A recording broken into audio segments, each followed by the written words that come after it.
Hi, this video is supposed to be the first in a few review sessions, or segments for the first exam in our Math 241 calculus class. So the first thing I want to do is ask you some algebra review questions. I'm taking these from the diagnostic test on algebra section from the textbook. If you can look there and you can see the same questions. So I'm just going to go through and do a few of these. I've already written a couple of them out. I'll write out some more and do some more in a second. To do calculus, it's important to be able to simplify things and also to factor. So I want to go over those, starting with factoring. So we're supposed to factor this expression. So when you factor things, usually you have a sum, or in this case a difference, and you try to find all the things that are multiplied into each term that are the same. So you can see that both this and this have an xy in them, right? So you can factor an xy out of both. So when I do that, I write xy off to the side here. Now I've taken one x away from that x cubed, so there's x squared left. The y is gone, and here everything is gone except for the 4. Okay, and if I wanted to, I could keep going because what I have left here is a difference of squares. So I can use the difference of squares formula. If you don't know what that is, you might want to pause the video and Google difference of squares. So that factors as x plus 2 times x minus 2. Okay, so now this expression is completely factored. Alright, so I know this is going to seem kind of pointless. We're just learning these algebraic rules, which is why a lot of people dislike math. They've been learning these things all their life, and they don't seem to apply to anything, and they're very dry, but hopefully that's all coming to an end. Now you've kind of reached the point at which you can actually start using these things if you'll just persist just a little bit longer. So the next thing we want to do is simplify this expression. So you can see it's one big fraction, and then there's some fractions in the numerator and in the denominator. So you know that the numerator is just a fancy word for the top, right? And the denominator is just a fancy word for the bottom. So I can't see beforehand how to simplify this. You really just have to take a guess. I see that on top there's an x in the denominator and a y in the denominator, and here there's a y and also an x. So it occurs to me that if I multiply top and bottom by x times y, then I can get rid of the fractions both on top and on the bottom. Okay, so this is legal. You can always multiply something by 1. So notice that all I'm doing is multiplying the whole expression by 1, because this is something over itself is the same as 1. Alright, and in the next step I'm going to distribute these in and hit these parts. So the xy comes and hits this, and what happens is the x on the bottom cancels with this x, and this y hits that y and becomes y squared. Alright, and what's going to happen over here, the xy is going to cancel y's, and the x's are going to combine, so it's going to be y squared minus x squared on top, and on the bottom I'm going to get just x, right, because the y is going to cancel. So I'll get just x, and here I'll get, for a similar reason, I'll get just y, right? And I have a difference of squares again, so I can write this as y minus x times y plus x. Okay, and this is all over x minus y. Okay, and alright, so it seems like we might be able to cancel something else. Here you've got the difference, and here you've got the difference, but the order of subtraction is backwards. You can make it match if you factor out a negative 1. So what I'm saying here is a times b, a minus b is the same thing as minus 1 times b minus a. So if I use this trick, you can just multiply this in and confirm that what we're doing is true. If I use that trick here, I'll be able to cancel one more factor. So if I can just copy this over down here, I've got, let's say, minus x minus y over y plus x. And in the bottom I have x minus y. Okay, so these now cancel. And I need another page, sorry about that. Okay, so see how I can strike these out? And what's left is minus y plus x. So I think you'll agree that that's a lot simpler than what we started with. Okay, so if you're tired, turn the video off and go get a ginger ale or something, but I'm going to keep going. Some more stuff that might come up at some point in the course.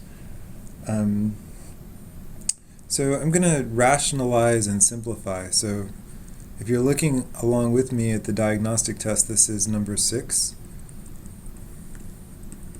So the task now is to rationalize. I didn't spell rationalize, did I? Pretty close, somewhat close.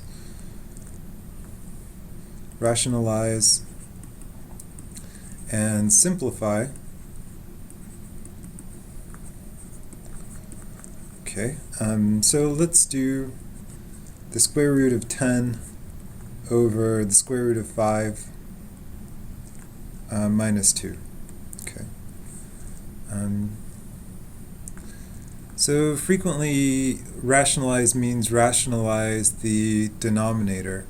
So what I'm going to try to do is get all the square roots out of the denominator. And the trick for doing this is to use the difference of squares formula backwards.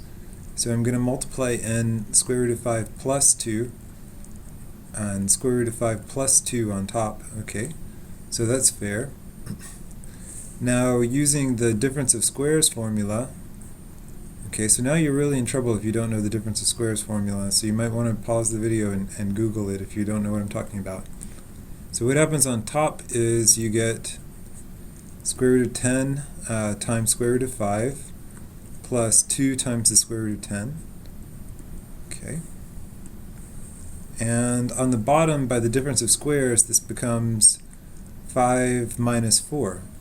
Oh, which is 1. Okay, so I've really got 1 on the bottom here, so I don't need to write anything at all. And now I've got the square root of 10 times the square root of 5 plus 2 times the square root of 10. So times 2. And does anything good happen here? I mean, this is the square root of 50, and this is the square root of 40. But I don't see anything nice that happens beyond this point. So I'm going to stop, right? So let's consider that one done. All right. So here's another thing that we might need to do is solve an equation, especially a degree 2 equation. So let's practice solving the equation. So solve the equation,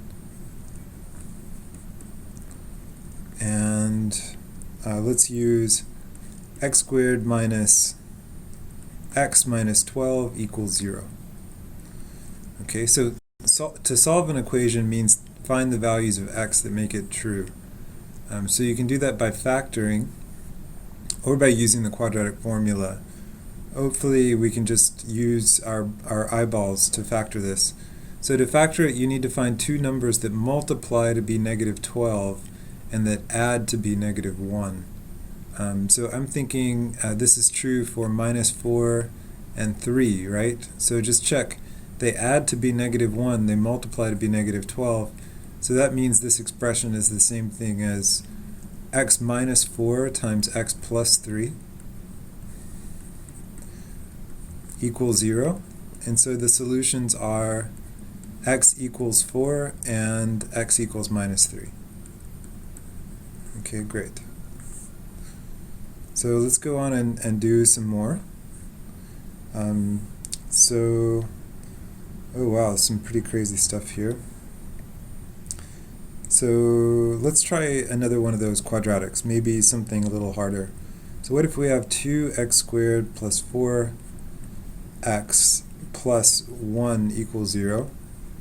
Alright, so I don't see, I mean, because of this 2 here, it kind of messes up our strategy. We could factor a 2 out of everything, and then we need two numbers that multiply to be 1/2 and add to be 2, but I don't think there are such numbers.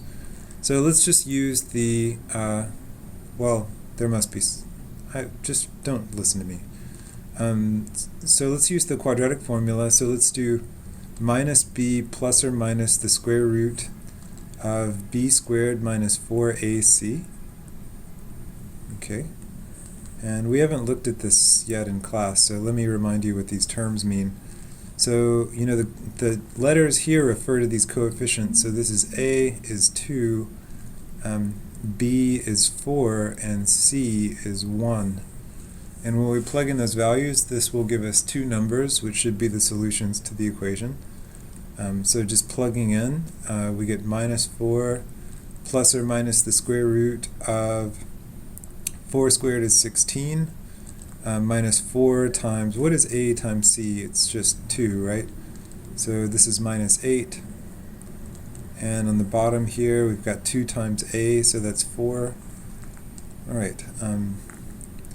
So what this all amounts to is minus 4 plus or minus the square root of 8 over 4.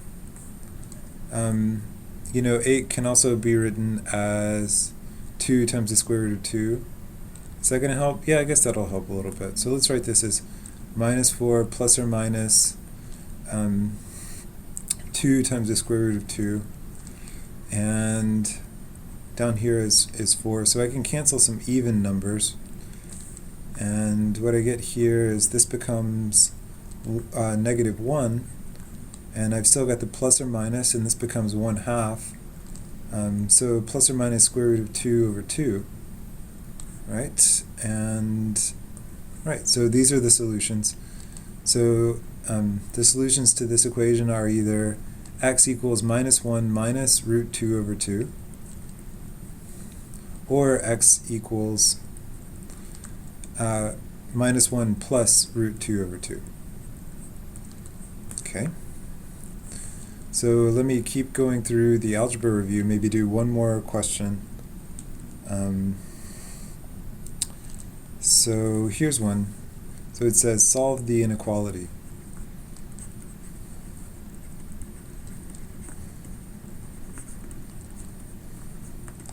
So the inequality is the absolute value of x minus 4 is less than 3. Okay. So let's consider, so what does absolute value really mean? So this is equal to, going to define it by cases here.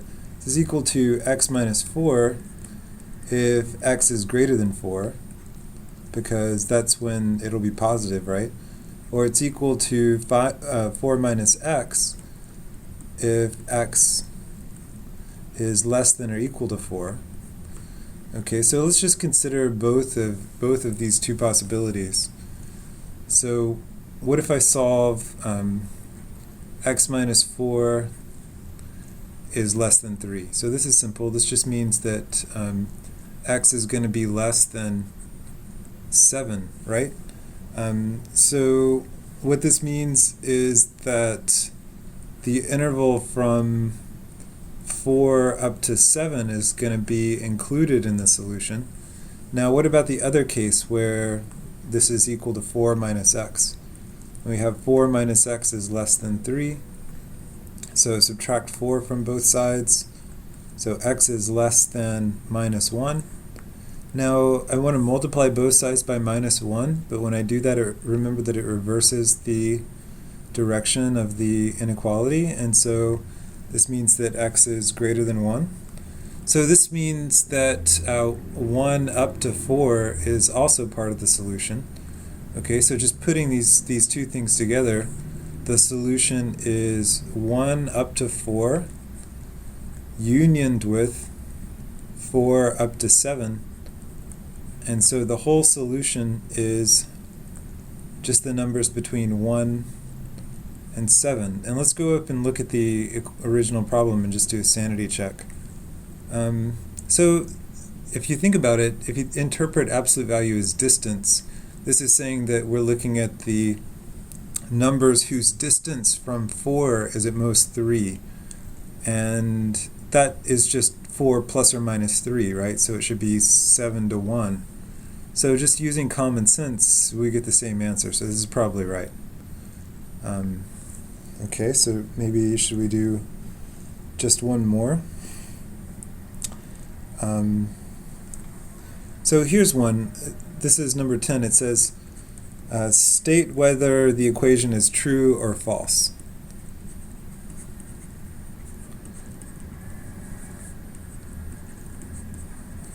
Okay, so here the statement is 1 over x minus y is equal to 1 over x minus y. 1 over y.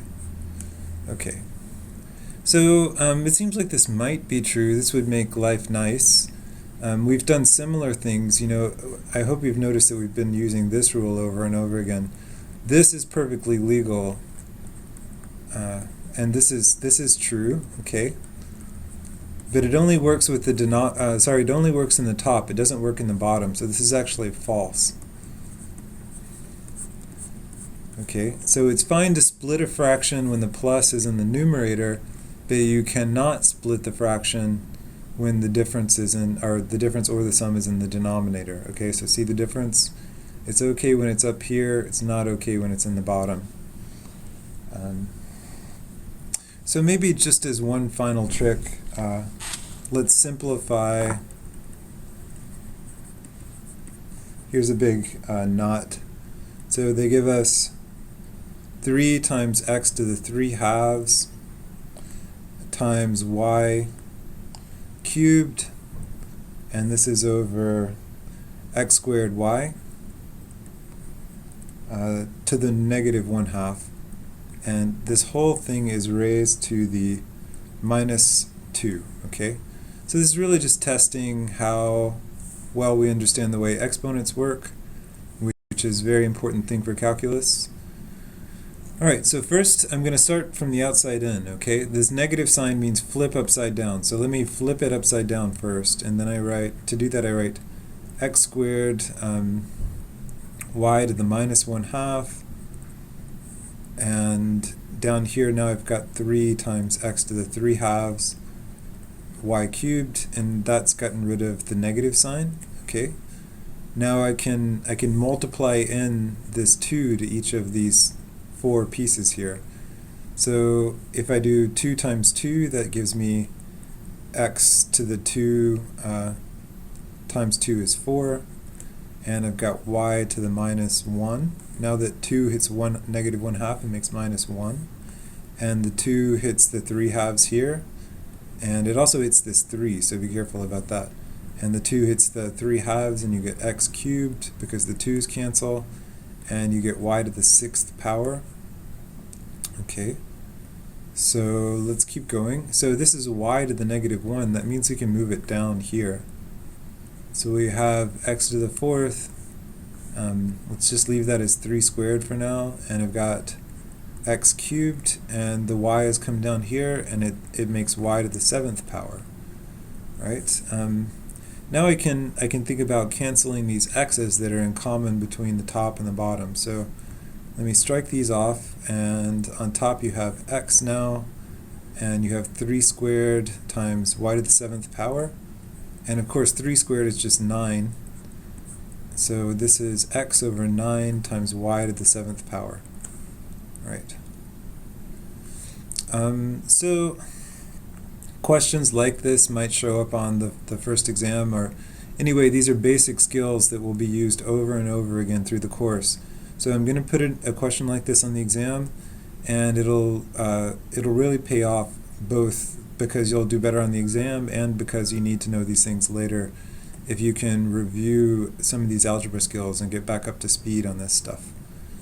And that's it for the algebra review question. So where's the stop button? Right here.